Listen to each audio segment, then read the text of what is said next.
ચાલો good afternoon વિદ્યાર્થી મિત્રો, કેમ છે બધા? મજામાં? હવે આજે આપણે એસપી ની અંદર તમારે જે પાર્ટ 5મો ચાલુ છે, મેનેજિંગ ડિરેક્ટરની નિમણૂક. કોઈ પણ કંપનીની અંદર મેનેજિંગ ડિરેક્ટર છે એની નિમણૂક તમારે જ્યારે કરો ત્યારે આ નિમણૂક કરવા માટે આપણે કંપની ધારાની જોગવાઈઓ, તમે જ્યારે મેનેજિંગ ડિરેક્ટરની નિમણૂક કરો છો તો મેનેજિંગ ડિરેક્ટરની નિમણૂક કરતી વખતે કંપની ધારાની જે જોગવાઈઓ છે એ જોગવાઈઓ કઈ કઈ છે એનો આપણે અહીંયા અભ્યાસ કરવાનો છે. તો મિત્રો યાદ રાખજો કે મેનેજિંગ ડિરેક્ટર છે એ કંપનીના સંચાલન માટે સૌથી મહત્વની વ્યક્તિ છે એ મેનેજિંગ ડિરેક્ટર ગણાય. મેનેજિંગ ડિરેક્ટર એક એવી વ્યક્તિ છે કે જેની પાસે સમગ્ર સંચાલનની સત્તા એના હસ્તક હોય, જેની સહી માત્રથી કંપનીની અંદર વહીવટી કાર્યો કે વહીવટી ક્રિયા છે એ કરવામાં આવતી હોય. તો કંપની છે એના વિકાસનો મુખ્ય આધાર, કંપનીના વિકાસનો મુખ્ય આધાર એના મેનેજિંગ ડિરેક્ટર ઉપર હોય છે. તો મેનેજિંગ ડિરેક્ટર તરીકે જે વ્યક્તિ હોય એ શું કામ એની નિમણૂક કરવી પડે? પહેલા તો તમને કારણ કે આપણે કંપની હોય, કંપનીમાં જે લોકો સંચાલકો છે, બરાબર સમજો, કંપનીની અંદર જે લોકો સંચાલક છે, આ સંચાલકો અલગ અલગ શહેરમાં કે રાજ્યમાં રહેતા હોય, અલગ અલગ શહેર કે અલગ અલગ રાજ્યમાં પોતે રહેતા હોય.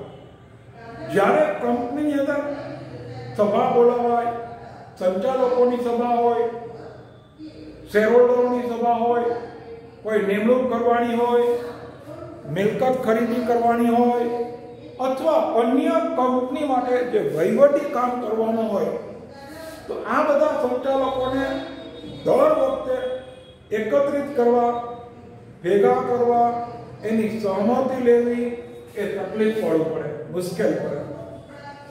તો કંપનીના સંચાલકો જે અલગ અલગ વ્યક્તિ હોય, અલગ અલગ જગ્યાએ રહેતા હોય, તો રોજબરોજના કાર્ય કરવા માટે, રોજબરોજના કાર્ય કરવા માટે કોઈ એવા વ્યક્તિઓની જરૂરિયાત પડે કે જે કાયમી ધોરણે કંપનીમાં રહી શકે, કંપનીમાં ધ્યાન આપી શકે, સમય આપી શકે. તો કંપનીના સંચાલકો પોતે જે રોજબરોજનું કાર્ય કરી શકે એવું કોઈ એકાદ અથવા વધીને બે વ્યક્તિ હોય એની નિમણૂક પોતે કરે છે. તો કંપનીના સંચાલકો અલગ અલગ શહેર કે અલગ અલગ રાજ્યમાં રહેતા હોય તો એ લોકો કંપનીમાં રોજે રોજના સંચાલન છે એની મીટિંગો હોય, સભા હોય, એમાં હાજર રહી શકે નહીં. તો આ ડિરેક્ટર કે સંચાલક વતી કંપનીના તમામ કાર્યો કરી શકે એના માટે આ સંચાલકો પોતાનામાંથી અથવા બહારના સમાજમાંથી કોઈ વ્યક્તિને, તો એવું જરૂરી નથી કે કંપનીના સંચાલક હોય એ સંચાલકમાંથી મેનેજિંગ ડિરેક્ટર બનાવવો પડે. બહારના કોઈ વ્યક્તિ હોય જેની પાસે ધંધાકીય એકમનો અનુભવ હોય, જ્ઞાન હોય, આવડત હોય, કુશળતા હોય, તો આવી કોઈ વ્યક્તિને, એકાદ બે વ્યક્તિને તમે મેનેજિંગ ડિરેક્ટર તરીકે નિમણૂક આપી શકો છો. મિત્રો ખાસ ધ્યાન આપજો, તમે જે વ્યક્તિને મેનેજિંગ ડિરેક્ટર તરીકે નિમણૂક આપો, આ નિમણૂક કંપની ધારાની જોગવાઈ મુજબ હોવી જોઈએ. એટલે આપણો કંપની ધારો 2013, તો 2013ના કંપની ધારાની જે જોગવાઈઓ છે એ જોગવાઈઓની અંદર તમારે મેનેજિંગ ડિરેક્ટરની નિમણૂક કઈ રીતે કરવી જોઈએ એના નિયમો છે એ તમને આપવામાં આવેલા છે. તો 2013ના કંપની ધારાની જોગવાઈ મુજબ એના નિયમો છે. એમાં એક પછી એક નિયમો જોઈએ તો અલગ અલગ માધ્યમો દ્વારા નિમણૂક. તમે મેનેજર ડિરેક્ટરની નિમણૂક અલગ અલગ રીતે કરી શકો. ઉદાહરણ તમને આપું, નિયમન પત્ર દ્વારા આપેલું. કંપની જે પોતે આર્ટિકલ ઓફ એસોસિએશન બનાવે નિયમન પત્ર, તો નિયમન પત્રમાં તમારે ઉલ્લેખ કરવાનો કે મેનેજિંગ ડિરેક્ટરની નિમણૂક કેમ કરવી. તો નિયમન પત્ર એનો પહેલો પોઈન્ટ કે નિયમન પત્ર દ્વારા નિમણૂક તમે કરી શકો છો. બીજો પોઈન્ટ છે કે બોર્ડ ઓફ ડિરેક્ટર્સની સભા, BOD, બોર્ડ ઓફ ડિરેક્ટર્સની સભા દ્વારા બધા કંપનીના સંચાલકો ભેગા થાય અને સંચાલકો ભેગા મળી અને એ સભાની અંદર પોતે કોઈ પણ વ્યક્તિની નિમણૂક પોતે કરી શકે. તો બોર્ડ ઓફ ડિરેક્ટર્સની સભા દ્વારા જો અલગ અલગ માધ્યમ એટલે નિયમન પત્ર દ્વારા, બોર્ડ ઓફ ડિરેક્ટર્સની અંદર સભા દ્વારા પોતાના કંપનીના સંચાલકો છે એની નિમણૂક છે એ કરી શકો. કંપની સાથે સામાન્ય સભા દ્વારા, સામાન્ય સભામાં ઠરાવ પસાર કરે. વર્ષના અંતે જે બધા કંપનીના શેર હોલ્ડરો હોય આ શેર હોલ્ડરોને બોલાવીને જે સામાન્ય સભા બોલાવો તો આ સામાન્ય સભાની અંદર પણ તમે કંપનીના મેનેજિંગ ડિરેક્ટરની અંદર નિમણૂકનો ઠરાવ પસાર કરી શકો. તો યાદ રાખજો, મેનેજિંગ ડિરેક્ટરની નિમણૂક કરવા માટે તમારી પાસે અલગ અલગ 3 માધ્યમો છે. જેમાં પહેલું નિયમન પત્ર દ્વારા નિમણૂક કરી શકાય, બીજું સંચાલક મંડળ એટલે કે બોર્ડ ઓફ ડિરેક્ટર્સ દ્વારા નિમણૂક કરી શકાય, ત્રીજું સામાન્ય સભામાં ઠરાવ પસાર કરીને પણ નિમણૂક કરી શકો. એટલે અલગ અલગ માધ્યમમાં પોઈન્ટ નંબર 8. પોઈન્ટ બીજો, તમે નિમણૂક કઈ વ્યક્તિની કરી શકાય? માત્ર જીવંત વ્યક્તિની. યાદ રાખજો, કંપનીની અંદર જે મેનેજિંગ ડિરેક્ટર તરીકે તમે નિમણૂક કરવા માંગો છો એ વ્યક્તિ જીવંત વ્યક્તિ હોવો જોઈએ. કોઈ પેઢી સંસ્થા એનો મેનેજિંગ ડિરેક્ટર તરીકે નિમણૂક કરી શકાતી નથી. તમારે કંપનીમાં મેનેજિંગ ડિરેક્ટર તરીકે નિમણૂક કરવા માટે જીવંત વ્યક્તિની નિમણૂક થાય. તમે કે ભાગીદારી પેઢીની મેનેજિંગ ડિરેક્ટરમાં નિમણૂક કરી, કંપનીની મેનેજિંગ ડિરેક્ટરમાં નિમણૂક કરીએ, કોઈ સંસ્થાની નિમણૂક કરીએ, ઇટ્સ નોટ વેલિડ. એની કોઈ વેલિડ નથી. તો 2013ના કંપની ધારા મુજબ માત્ર વ્યક્તિને જ મેનેજિંગ ડિરેક્ટર તરીકે નિમી શકાય. કોઈ સંસ્થા, કોઈ પેઢી એને મેનેજિંગ ડિરેક્ટર તરીકે નિમી શકાતી નથી. બરાબર ક્લિયર?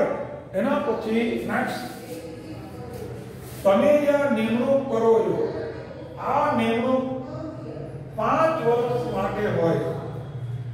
મેનેજિંગ ડિરેક્ટરની જ્યારે નિમણૂક કરવામાં આવે ત્યારે આ નિમણૂક છે એ સતત 5 વર્ષ માટે કરી શકાય. આજે આપણે કેમ કોઈ જગ્યાએ તમે નોકરી કરો તો સામાન્ય રીતે 5 વર્ષ લગી સરકારી નોકરીમાં બદલી ન થાય. જો તમે એવું કોઈ ખરાબ કાર્ય કરો, બિનઅધિકૃત કાર્ય કરો તો ગમે ત્યારે બદલી થઈ જાય, ગમે ત્યાં તમારી નોકરીમાંથી રાજીનામું આપવું પડે. તો એમ કંપનીની અંદર મેનેજિંગ ડિરેક્ટર તરીકે કામ કરે આવા વ્યક્તિઓ સામાન્ય રીતે 5 વર્ષ સુધી પોતાનું કાર્ય અથવા પોતાની ફરજ છે મિત્રો એ બજાવી શકે છે. તો સતત 5 વર્ષ સુધી તમે કોઈ એક વ્યક્તિને મેનેજિંગ ડિરેક્ટર તરીકે રાખી શકો. જે પોઈન્ટ મુદ્દાઓ બરાબર સમજજો. તમને સહેલામાં સહેલા મુદ્દા કહીને સમજાવવું છે. તો નિમણૂકની સમયગાળો સતત 5 વર્ષ કન્ટિન્યુ, સતત 5 વર્ષ સુધી જાળવી શકાય. કોઈ પણ વ્યક્તિને કન્ટિન્યુ 5 વર્ષ સુધી મેનેજિંગ ડિરેક્ટર તરીકે એના હોદ્દા ઉપર રાખી શકો. ત્યારબાદ નેક્સ્ટ પોઈન્ટ, એક જ સમયે મેનેજર અને મેનેજિંગ ડિરેક્ટરની સાથે નિમણૂક ના કરી શકાય. આ મિત્ર બહુ મહત્વનો પોઈન્ટ કે તમે જ્યારે કોઈ પણ કંપનીના મેનેજર ડિરેક્ટરની નિમણૂક સંચાલક મંડળ કરે, સંચાલક મંડળ જ્યારે મેનેજિંગ ડિરેક્ટરની નિમણૂક કરે ત્યારે કંપનીની અંદર મેનેજર, જેને આપણે જનરલ મેનેજર કહેવાય, જનરલ મેનેજરને અને મેનેજિંગ ડિરેક્ટરને બે નિમણૂક એક સાથે ન થાય. કાં તમારે મેનેજરની નિમણૂક કરવાની, કાં મેનેજિંગ ડિરેક્ટરની નિમણૂક કરવાની. તો બે નિમણૂક તમે એક હારે કરવા જાઓ તો એ શક્ય નથી, એ કાયદેસર ગણાય નહીં. તો કંપનીની અંદર ત્યાં તમારે નિમણૂક છે એ મેનેજરની કરવી પડે એક જ સમયે. કાં તમે કંપનીમાં મેનેજર બની શકો અથવા મેનેજિંગ ડિરેક્ટર. આ બેમાંથી એક, બેની હારે નિમણૂક કરી શકાય નહીં. ઓકે, બે એક જ સમયે ન થાય. એના પછીનો પોઈન્ટ, સંચાલક મંડળ દ્વારા શરતો નક્કી કરવામાં આવી. હવે ધ્યાન રાખજો, કોઈ પણ કંપનીની અંદર મેનેજિંગ ડિરેક્ટર તરીકે વ્યક્તિએ કયા કાર્યો કરવાના, મેનેજિંગ ડિરેક્ટર તરીકે વ્યક્તિએ કરવાના કાર્યો કયા હશે, એ સંચાલક મંડળ છે, એ સંચાલક મંડળની સભા છે, એ સંચાલક મંડળની સભામાં એ નક્કી થાય છે કે મેનેજર તરીકે વ્યક્તિએ કયા કાર્યો કરવા.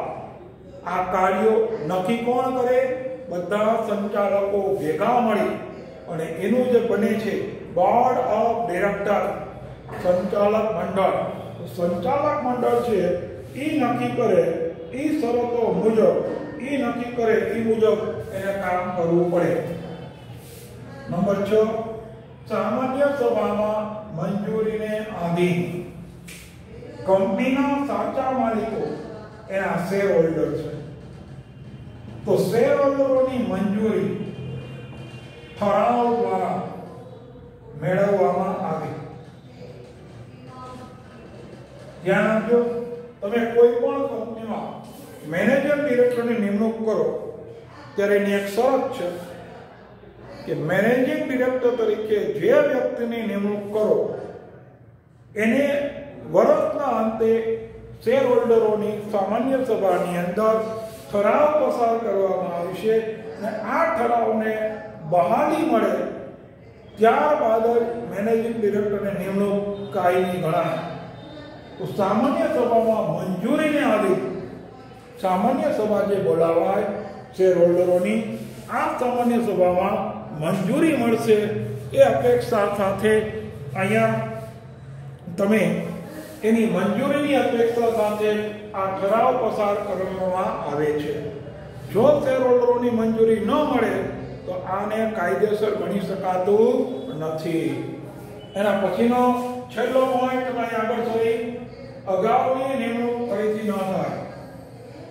જે વ્યક્તિ ભૂતકાળમાં મેનેજિંગ ડિરેક્ટર તરીકે હોય, જે વ્યક્તિઓ ભૂતકાળમાં મેનેજિંગ ડિરેક્ટર તરીકે કાર્ય પામ્યા હોય, ફરજ બજાવી હોય, અગાઉ તેની ફરજો બજાવી હોય, એવી વ્યક્તિઓને ફરી વખત મેનેજિંગ ડિરેક્ટર તરીકે રાખી શકાતા નથી.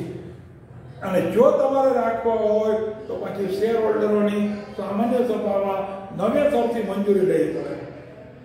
જૂના મેનેજિંગ ડિરેક્ટરને બહાલી આપવી છે, જૂના મેનેજિંગ ડિરેક્ટરને ચાલુ રાખવા છે, તો શેર હોલ્ડરોની સામાન્ય સભામાં તમારા માટે મંજૂરી લેવી એ ફરજિયાત છે. તો મિત્રો આ વસ્તુ બરાબર ધ્યાન આપજો. એના પછી આગળનો પોઈન્ટ, જો તમારી નિમણૂક, તમે જે નિમણૂક કરી છે મેનેજિંગ ડિરેક્ટરની, એ અસંગત હોય, असंगत होय एटले कायदा द्वारा मान्य न होय, कायदानी जोगवाईनो भंग कर्यो होय, तमे नियमन पत्र मुजब न होय, बोर्ड ऑफ डिरेक्टर्स द्वारा न होय, सामान्य सभा में ठराव पसार कर्यो न होय, तो आ बधी जे निमणूक करी होय ने एने असंगत निमणूक कहेवाय। जो तमे आवी कोई असंगत निमणूक करी होय तो आवी असंगत निमणूक करी होय तो तमारे केंद्र सरकारनी मंजूरी लेवी पड़े। केंद्र सरकारनी मंजूरी लईने तमे आ निमणूकने कायमी गणी सको। बाकी तमारे कायदेसरनी निमणूक करवा माटे तमारे एनी मंजूरी छे ए लेवी पड़े छे। तो मित्रों बराबर ध्यान आपजो कि केंद्र सरकारनी मंजूरी तमारे क्यारे लेवी पड़े कि ज्यारे तमे करेली निमणूक असंगत होय। असंगत એટલે ગેરકાયદેસર હોય। ગેરકાયદેસર એટલે કે નિયમન પત્ર દ્વારા, બોર્ડ ઓફ ડિરેક્ટર દ્વારા કે સામાન્ય સભામાં ઠરાવ પસાર કરીને જો તમે મંજૂરી મેળવેલી ન હોય તો આ નિમણૂક છે એ અસંગત ગણાય। ને આવી અસંગત નિમણૂક હોય તો તમારે કેન્દ્ર સરકારની પરમિશન લેવી પડે। નેક્સ્ટ, તમારી નિમણૂક થાય એના 60 દિવસમાં જે આપણા કંપની રજિસ્ટ્રાર હોય, કંપની રજિસ્ટ્રારને ફોર્મ એમઆરઆઈ માં જણાવવું પડે। તમે લોકો જે મેનેજિંગ ડિરેક્ટરની નિમણૂક કરો છો આ મેનેજિંગ ડિરેક્ટરની નિમણૂક કર્યાના 60 દિવસની અંદર, 60 દિવસ એટલે 2 મહિના, 2 મહિનામાં તમારે કંપની રજિસ્ટ્રાર હોય એ કંપની રજિસ્ટ્રાર સમક્ષ નિયત કરેલું ફોર્મ એમઆરઆઈ માં જણાવવું પડે। આ ફોર્મમાં તમારે ફરજિયાત જણાવવું પડે કે અમે અમારી કંપનીમાં કઈ વ્યક્તિને મેનેજિંગ ડિરેક્ટર તરીકે રાખીએ છીએ। મેનેજિંગ ડિરેક્ટરની નિમણૂક જેની તમે કરો એની નોંધ કંપની રજિસ્ટ્રાર સામે એની નોંધ કરાવવી પડે છે। અને છેલ્લું, વધુમાં વધુ તમે 2 વ્યક્તિઓને મેનેજિંગ ડિરેક્ટર તરીકે નિમી શકો। તો યાદ રાખજો, મેનેજિંગ ડિરેક્ટર તરીકે વ્યક્તિનો સમૂહ ન આવે। 10-15 जना મેનેજિંગ ડિરેક્ટર ન હોય, કાં એક અથવા વધુ 2। એમસીક્યુમાં પ્રશ્ન પૂછાય કે મેનેજિંગ ડિરેક્ટર તરીકે વધુમાં વધુ કેટલા વ્યક્તિ નિમી શકાય? વધુમાં વધુ 2। 2 કરતા વધુ વ્યક્તિને મેનેજિંગ ડિરેક્ટર તરીકે રાખી શકાય નહીં, કારણ કે જે વ્યક્તિ મેનેજિંગ ડિરેક્ટર છે એ કંપનીની અંદર એની સહી માત્રથી કંપનીના વ્યવહારો થાય છે। તો તમે કોઈ પણ મિલકત ખરીદો, મિલકત વેચો તો મેનેજિંગ ડિરેક્ટરની સહીથી આ વ્યવહારો થાય। તો તમારે ખાસ ધ્યાનમાં રાખવાનું મિત્રો કે તમારે મેનેજિંગ ડિરેક્ટર તરીકે વધુમાં વધુ મેક્સિમમ 2 વ્યક્તિને મેનેજિંગ ડિરેક્ટરમાં તમે નિમણૂક કરી શકો, પણ તે માટે પણ ઠરાવ જરૂરી છે। ક્યાં ઠરાવ કરવો પડે? સામાન્ય સભામાં। સામાન્ય સભામાં શેર હોલ્ડરોની સમક્ષ। તો સામાન્ય સભામાં શેર હોલ્ડરોની સમક્ષ તમારે ઠરાવ પસાર કરવો પડે અને આ ઠરાવ પસાર કરીને જો મંજૂરી મળે તો તમે કાયદેસર રીતે કરી શકો છો। તો આ રીતે મિત્રો મેનેજિંગ ડિરેક્ટરની નિમણૂક અંગે કંપની દ્વારાની જોગવાઈઓ પૂર્ણ થઈ છે। Thank you. જય હિન્દ, જય ભારત।